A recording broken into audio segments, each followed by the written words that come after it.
Hello and welcome to Pleasure Reading. I'm your host, Amelia Ruby, and this is a podcast about the pleasure of reading, where I share curated reading lists, author rankings, chats with my bookish friends, and more. If you too take pleasure in reading, I hope that you will subscribe and share this show with a friend. Cheers to your next best book. Hello and welcome to Pleasure Reading. I'm your host, Amelia Ruby, and on this show, I share curated book lists, themed TBRs, and occasionally chats with my bookish friends. I love making my curated episodes. I love reading on a theme and thinking about how books go together. But I also love mood reading, or just sort of going with the flow and the vibe of whatever strikes me on a particular day that I want to read, picking up a book and enjoying it for the sake of no theme at all, no content, just my own pleasure. So at the beginning of this year, I did an episode recapping all the books I read in the first month of the year, and I heard from a few of you that you really liked it. So I'm bringing it back. And in this episode, I will be giving you reviews of all 28 books that I read in February and March 2025. Now, some of these books I did do episodes about, so I will not belabor them if I have already talked about them elsewhere. But I will do a quick recap and kind of love it, hate it, recommend it, don't recommend it review for each book. And as always, they are all linked in the show notes if you would like to get your own copy. And if you make a purchase through my bookshop link, I will receive a small affiliate payment that I take as a tip for the book recommendation. Okay. I think I've told you enough about what we're going to do. Let's just talk about these books, shall we? The first 6 books that I read in February 2025 were all for my episode on Dark Academia, the YA standalone edition. So all 6 of these books are Dark Academia related, and they're all YA standalones. So let me tell you about each of them very quickly, and then I'll tell you which were my faves. The first book I read was Their Vicious Games by Joelle Wellington. This is a book about a young woman who has just graduated high school, and she had been accepted to, I believe it was Yale, but her acceptance was rescinded because of something that happened in the final weeks or months of school. And so she's graduated from a very prestigious school with no plans for the future. And there is this competition that happens at the end of every school year, hosted by this super rich family. And if you win the competition, you can basically have whatever you want from them. I mean, maybe not whatever you want, but they will essentially make any connection that you could want that will set you up in your university and your career and beyond. So she is entering the competition, and that is essentially what the focus of the book is about. I really enjoyed this, and it definitely has a slasher final girl sort of vibe. So highly recommend Their Vicious Games by Joelle Wellington. Next, I read Where Sleeping Girls Lie by Farida Abike Iyamide. And this was another dark academia. We have our main character who goes to a boarding school, and she meets her new roommate the day she gets there and kind of goes on a tour around campus with her and one of her other friends, and then goes to sleep that night and wakes up the next morning and her roommate has disappeared. And the whole book unfolds from there. Another great read. I also read Ace of Spades by this author, and that was probably slightly my favorite over Where Sleeping Girls Lie. So I'll tell you about that one next. Ace of Spades is about this school called Niveus High. It is a super rich private academy. And there's this anonymous texter, Gossip Girl style, who's called Aces, who is spreading rumors and revealing secrets about 2 of the very few Black students at Niveus. We have Chiamaka, who is from a upper class background with Nigerian parents, and we have Devin, who comes from what this book makes very clear is a sort of low income, dangerous area. And they are not friends, but they have to become friends, sort of bridge this class divide, their sort of social status divide, to figure out what is going on here. This is definitely dark academia about institutionalized racism, and I really, really liked it. The other two dark academia books that I read were The Mary Shelley Club by Goldie Moldavsky, which is a dark academia book set in New York City. And this one is for all of my horror fans out there. It's about this group of teenagers who are obsessed with horror movies and kind of pull pranks on their peers to try to make other people really scared. And a whole lot of messed up stuff happens from there. And then the last dark academia book that I read this month or for that episode was A Lesson in Vengeance by Victoria Lee. And this is a gothic dark academia. Our main character is returning to a boarding school where she had previously gone, but the year before, her friend slash girlfriend, which not everybody knows about, but we learn pretty early in the book, died. And she left school after her girlfriend died and then has now returned the next year to finish her studies. When she gets back, she lives in this house that seems to, I think, have only 5 other girls in it. And her friend's spot has been replaced by this like very famous young writer who has like won a Pulitzer when she's 17 or like something nonsensical like that. And together, they start to dive into the background of the school and its history of witchcraft, and things unravel from there. So definitely the most gothic of the settings, and definitely perhaps the most like straight up witchcraft of any of these books, if you're looking for that in your dark academia. And I'm realizing now there's actually one more dark academia that I read to start February, which was How We Fall Apart by Katie Zhao. This was also set, I believe, in a New York City private school and also begins with the death of a young woman. So we have this group of friends, and one of them has died at the start of the book, and we're unraveling like what has happened and who killed her. And all of these friends have secrets, and they are brought to light kind of one at a time by another sort of like mysterious force called the Proctor. And I thought this was pretty dark, but I did enjoy it. Thought it was really well done. Again, if you like YA dark academia. Okay, enough about YA dark academia. After that, I was like, I need to not read dark academia for a while. So I listened to a really fun audiobook called Know Your Newlywed by Elena Armas.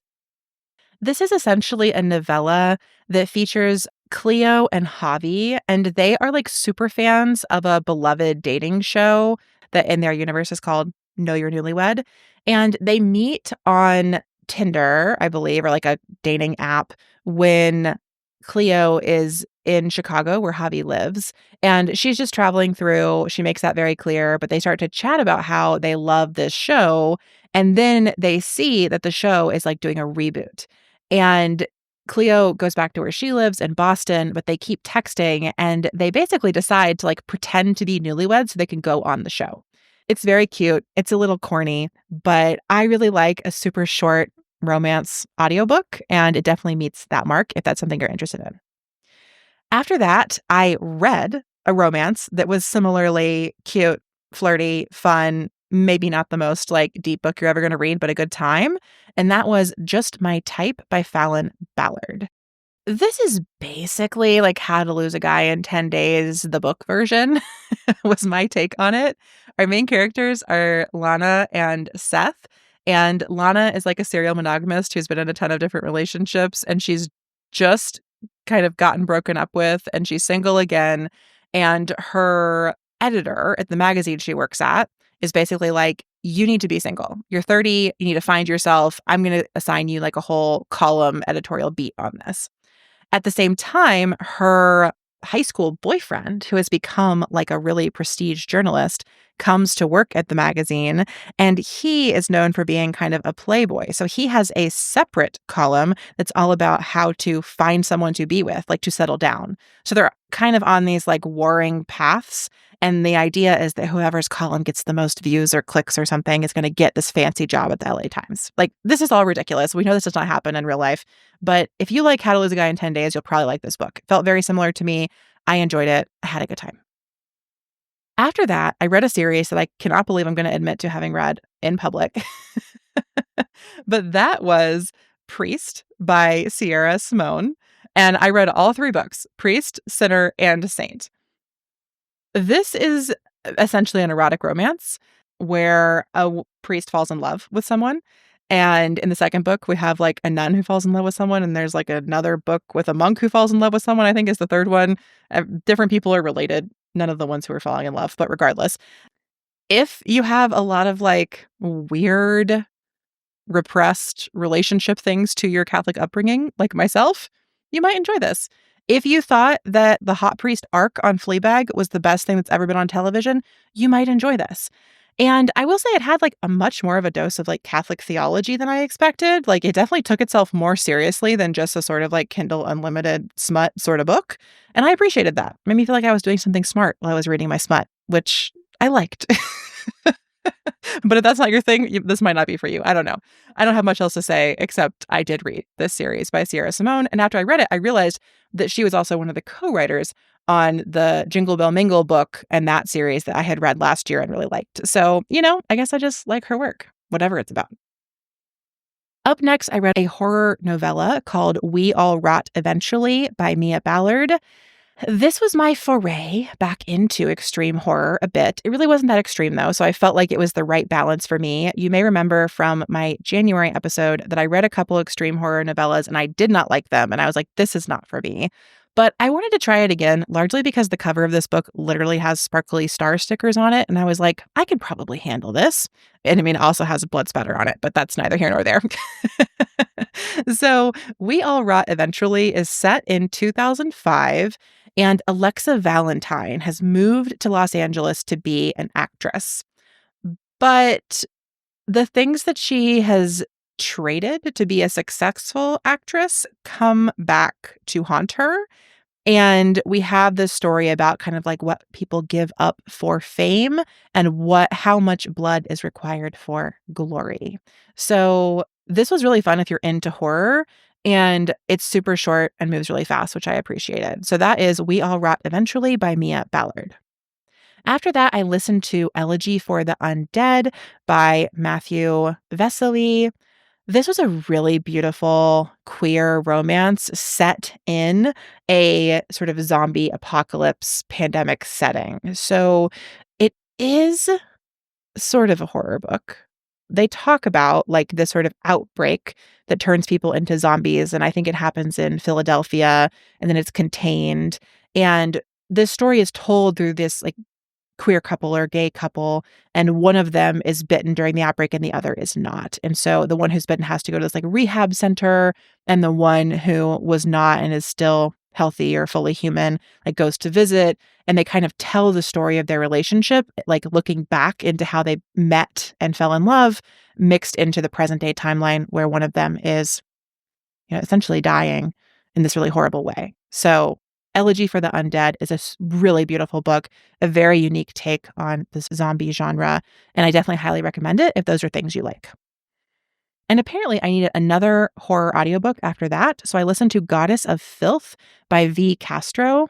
This accompanied me while I was cleaning my entire house one weekend, and I was a huge fan of it.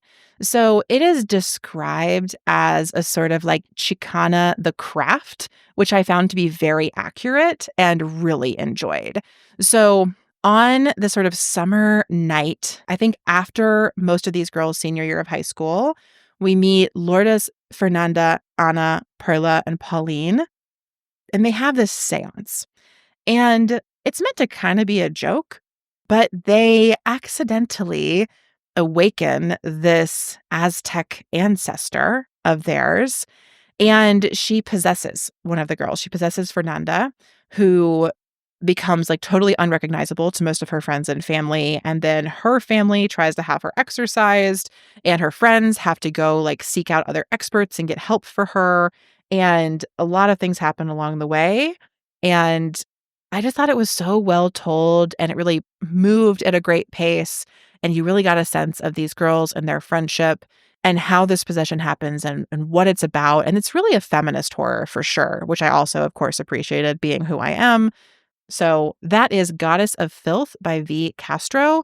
And I highly recommend it if you're into feminist horror. After that, I read a thriller called The Inheritance by Trisha Sakleka, or Saklesha. I'm not quite sure how to pronounce it. This was a really fun read, I think, for fans of like The Guest List by Lucy Foley.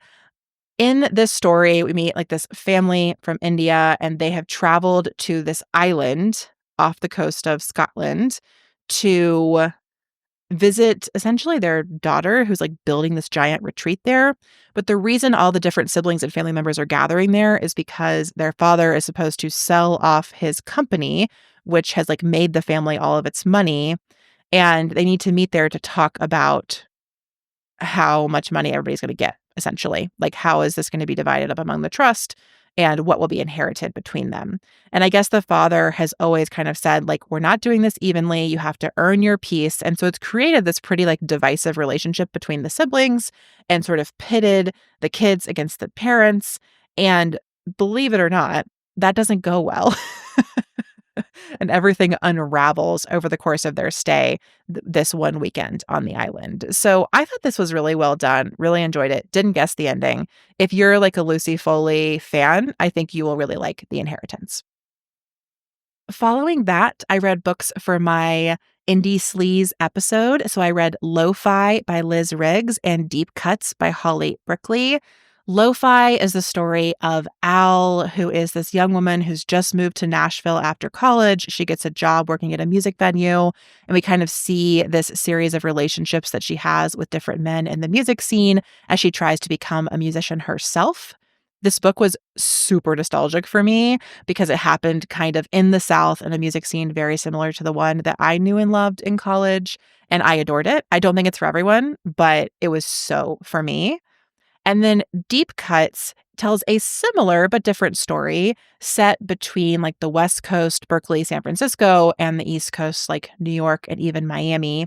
It's about the relationship between Percy, who is a music critic and writer, and a guy whose name I don't remember, but is something like Joe, who's a musician, and they meet and write songs together in college. And then he goes off and becomes much more famous and like doesn't give her credit for the songwriting. And she gets a job as like a trend spotter and a music writer. And like they sort of stay friends, and then their friendship falls apart and they come back together. And I think Deep Cuts is mostly a romance, and I really liked it. So if you are into either of those books, you can listen to my Indie Sleaze episode to hear a lot more about them.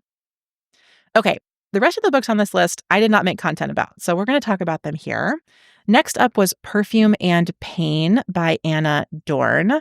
I think that reading We All Rot Eventually kind of gave me this desire for some more like millennial LA cool girl fiction, which is how I would describe this book. So Perfume and Pain is about Astrid Dahl, who's a writer who lives in LA. She is the co-founder of this writers group called Sapphic Scribes, and she's kind of just been canceled for saying some like not so correct or kind things at a panel that she was doing, and she's trying to write her next book. As she does that, she has a few relationships that distract her from that path. And she has some substance issues that distract her from that path. And she's like really trying to get her career together, really getting in her own way in the process. And along the way of watching her journey, we like get to learn a lot about like 1950s lesbian pulp fiction and the queer scene in LA. And I just thought this was like a really good time. So if you like the sound of any of that, I highly recommend Perfume and Pain by Anna Dorn. And if you like this book, Anna Dorn's actually kind of written a whole universe of many different books that go together. So she's also written Vagabond and Exiled. And then there's a book that Astrid writes inside of Perfume and Pain that actually like was written and published under this pen name Astrid Dahl. Like Anna Dorn wrote it, which I thought was super cool. So there's a lot of world building around this if you dip your toe in and you like it. Up next, I read Back After This by Linda Holmes. This was a super cute podcaster romance, which is like becoming a subgenre of romances, which I find very cute and kind of silly. At the start of the book, we meet Cecily, who seems to be pretty bad at relationships. She works for this up-and-coming or kind of about to sell, actually, podcast studio. And she's like their main producer, and her boss calls her into his office and is like, we're doing this dating show. and it's going to be hosted by this influencer. And I want you to be kind of the subject of the show because the influencer is trying to become a relationship coach and she's going to fix you up and then set you up on all of these dates. And you're going to go on the dates and meet somebody and maybe fall in love and have a relationship, et cetera, et cetera. So this is kind of Cecily's worst nightmare, but she does it anyway, kind of for some like office politics reasons. And along the way, she meets a guy, kind of not through that, whatever. You'll find that pretty early on as well. And it was a fun romance. I don't know, not groundbreaking to me, but I had a good time, especially as a podcaster myself. While I was reading back after this, I was also listening to this book called Must Love Silence by Lucy Bexley. And I laugh because back after this is a romance about a podcaster, and Must Love Silence is a romance about an audiobook narrator. So even when I'm mood reading, I'm kind of reading on theme. I just like cannot help myself but like draw the connections between things. So in Must Love Silence, Reese Walker is an audiobook narrator who records these books from her home in Chicago. Like she never leaves her apartment. She has this really annoying neighbor. She has an agent who like kind of sends her work and whatever. That's her whole life. And then one day she gets this bill from her sister's rehab place and she's like, I need money. And she needs to make some quick cash to pay it. So she's convinced by her agent, who's also a friend, to fly to New York to audition for a new narration job with the author of the book. And the author's name is Arden Abbott. So Reese and Arden kind of hit it off, as you might expect. And the romance unfolds with some like mishaps and things along the way. I thought this was super charming, and it did pair very well with my other reading. So I do highly recommend Must Love Silence by Lucy Bexley. Also, I don't think I said it's a queer romance, but it is a queer romance, just to be clear. After that, I read The Center by Aisha Manazir Siddiqui. This was recommended to me by my friend Lillian a while ago. I think it came out in like 2023, and it has a really cool premise. The main character of this book is a translator, and she typically translates Bollywood movies into English, but she dreams of translating like quote unquote great works from other languages and being like a polyglot and multilingual and winning awards for her translations. And she meets this guy named Adam, and she meets him because she's very impressed with his language skills. And they date for a while, and he is going to go meet her family. So he seemingly leaves for like a week and learns Urdu overnight to go meet her family.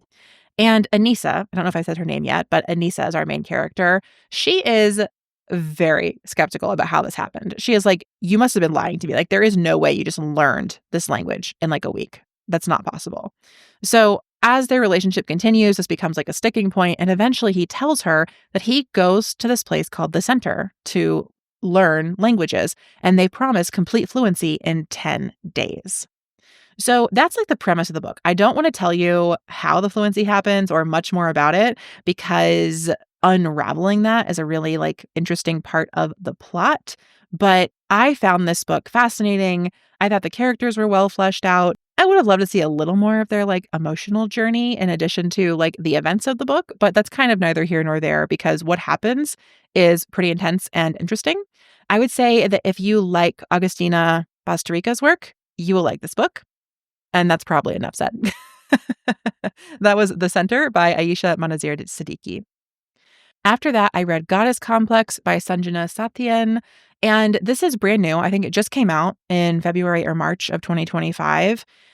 And in the book, we meet Sanjana, who is living in New York. She left her husband, who is a struggling actor named Killian, in India. They had gone there together. She left him there, moved back to New York, and is trying to kind of like figure out her life and finish her dissertation and think through what comes next. But to do that, she needs to get divorced, and she can't find her ex-husband. I mean, I guess he's not even her ex yet. He's just still her husband. But she starts to notice that, like, she starts getting these weird phone calls, and she starts seeing these pictures on Instagram of him with someone who looks a lot like her, but like is not her. And so from that point, like the book kind of has two parts. We have the first part where we get a really clear sense of like Sanjana's sort of stuckness and her life in New York and like how she can't quite come face to face with what she wants for herself. And then in the second book, we really kind of start to explore the like doubling that can happen between like a life we could have had and the life that we do have. And it sort of shifts tone to me from just more like literary fiction to more like psychological thriller. Definitely has a sort of like feminist satirical tone at times as well. It was a really interesting book. I don't know if it all came together for me, but I do still think about it. So for that reason, I would definitely recommend Goddess Complex by Sanjana Satyan. And then I ended March with like a really eclectic grab bag of reads, including my first 3 nonfiction books of the year, which was kind of wild. So in late March, I flew to see my friend Nicole in Arizona, and I wanted like a mass market, easy breezy paperback to read on the plane. And so I reread one of my favorite, like, guilty pleasure series, or the first book of that series, which is called the Fever series by Karen Marie Moning. And the first book is called Dark Fever. Now, guilty pleasures are not really a thing, right? Like, I'm not here to say any pleasure should make us feel guilty, but this is a book that, like, is unrecommendable. And I love it so much. I can't really describe even why I like it so much. Essentially, it's a book about this girl named Mac, whose sister has gone to study abroad in Ireland and goes missing. And then Mac goes to Ireland to try to figure out what happened to her. And we learn pretty quickly that like she died. And Mac like discovers that there is like a whole Ireland that she cannot see with fae and all of these creatures. And then eventually there's like romance and all these other things that happen. The series has like 13 books in it. I read all of them a couple years ago and I've really been craving revisiting them. And I reread the first one, which prompted me to then buy copies of the whole rest of the series. So I did like a huge used book search for these. They all got shipped to my house separately, which was really funny.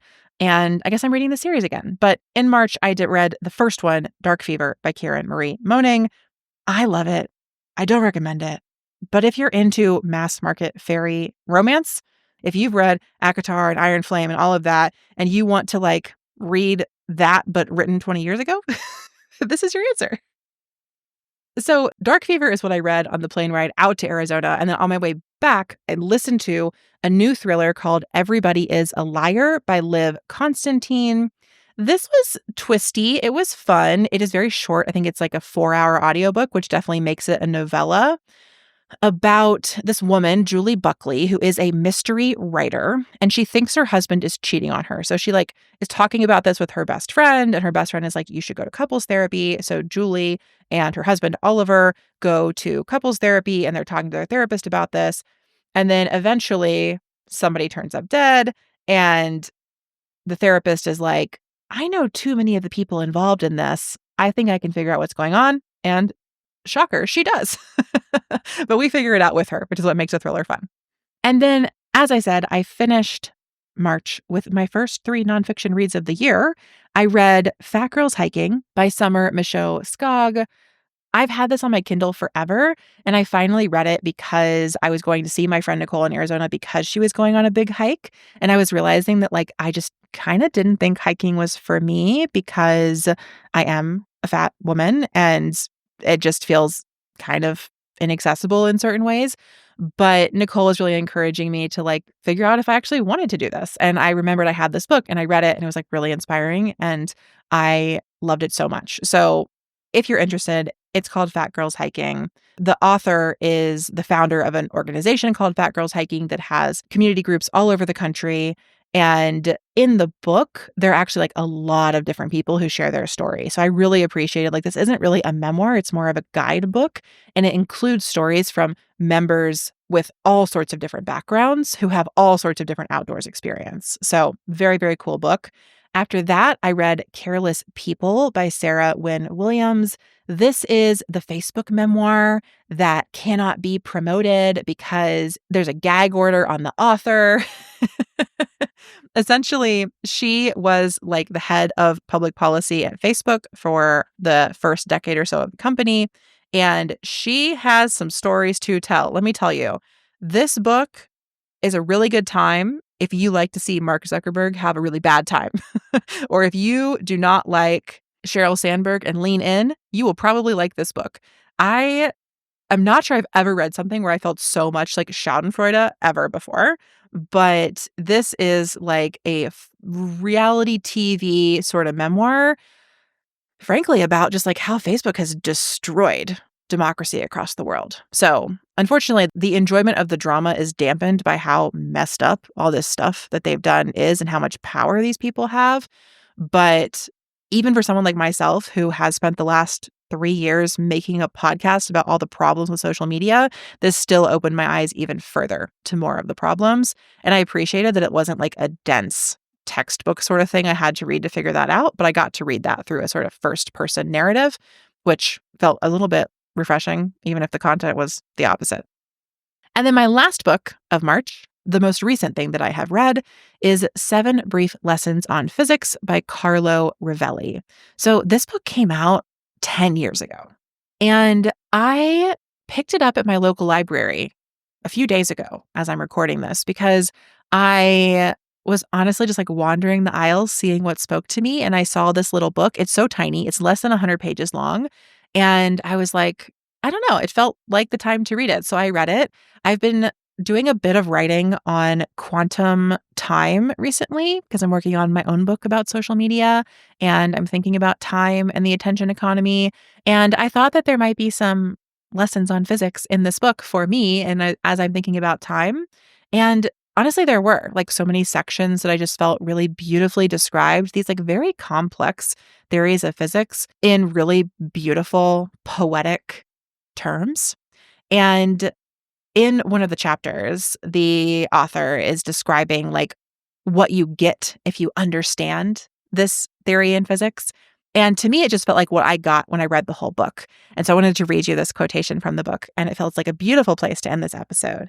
So, quoting the author here, "The reward is sheer beauty and new eyes with which to see the world." Like, ugh, sheer beauty and new eyes with which to see the world. That is what I want from every book that I deeply love. I mean, I like pleasure and enjoyment, all sorts of things, but like, when something hits me in that place, the place of sheer beauty and giving me new eyes with which to see the world, like that is a book that I'll never forget. And I've read many of them in my life, and I love reading more of them here on this podcast with all of you. So thank you for tuning in to this episode of Pleasure Reading of all of the books that I have read in February and March 2025. If you did enjoy this episode, I would truly appreciate if you could leave the podcast a 5-star rating and review on Apple Podcasts or Spotify. Particularly, a review on Apple Podcasts would be a dream to help boost the profile of the show so I can submit for a few more features this year. And thank you for that and for listening and for tuning in. I will be back soon with an episode actually on nonfiction books about time. And then I'm planning to do a ranking episode of all of Emily Henry's books, including her brand new one that comes out in April, which is this month when this is coming out. Comes out this month. I'm so excited. Until then, I hope that you love what you're reading. Here's to your next best book.